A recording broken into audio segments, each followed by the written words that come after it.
5BR infra developers అప్పటి నుంచి కూడా అద్భుతమైన వెంచర్స్ చేస్తున్నారు. ఒక కంపెనీకి ఒక మంచి కస్టమర్ బేస్ ఉండడం అనేది చాలా చాలా గ్రేట్ థింగ్. అలాంటిది 2500 పీపుల్ అని అంటే మామూలు విషయం కాదు. ఎలాంటి ప్రాజెక్ట్స్ని మీరు సెలెక్ట్ చేసుకుంటూ ఉంటారు కస్టమర్స్ కోసం?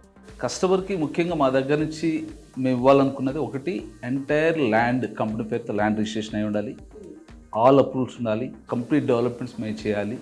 సో వాళ్ళకి మేము ప్రాజెక్ట్స్ తీసుకున్న తర్వాత వాళ్ళకి ఒక 7 to 10 years కంపెనీ మెయింటెనెన్స్ చేయగలిగితే వాళ్ళకి దిస్ ఇస్ సేఫ్. ఒకటి టైటిల్ క్లియర్గా ఉందనుకోండి, లీగల్ ఎలాంటి ఇష్యూస్ ఉండవు. ఆల్ అప్రూవల్స్ ఉన్నాయనుకోండి, all approval government like HMD, RERA, municipal approved, bank loan facilities, entire land compound వాళ్ళు ఇవన్నీ ఉన్నాయనుకోండి, కస్టమర్కి ఉంటుంది. రెండోది డెవలప్మెంట్స్కి వచ్చినప్పుడు ఏంటంటే డెఫినెట్గా మేమే డెవలప్మెంట్స్ అనేది జనరల్గా వేరే కంపెనీస్ అనేది కాంట్రాక్ట్కి ఇవ్వడం జరుగుతున్నది. సో మా దగ్గరికి వచ్చినప్పుడు ఏంటంటే కంప్లీట్గా మేమే ఆల్ మా ఇంజనీర్స్, మా సూపర్వైజర్స్, మాకు డెవలప్మెంట్ టీమ్ ఉన్నది. ఆ టీం ద్వారా ఓన్గా మేమే డెవలప్మెంట్ చేస్తాం, క్వాలిటీ డెవలప్మెంట్ ఇస్తాం. ఆ డెవలప్మెంట్ కూడా ఏంటంటే 50 years వరకు వాళ్ళకి ఎలాంటి మెయింటెనెన్స్ రాకుండా అదే మేమే డెవలప్మెంట్ చేసుకుంటూ వెళ్తాం.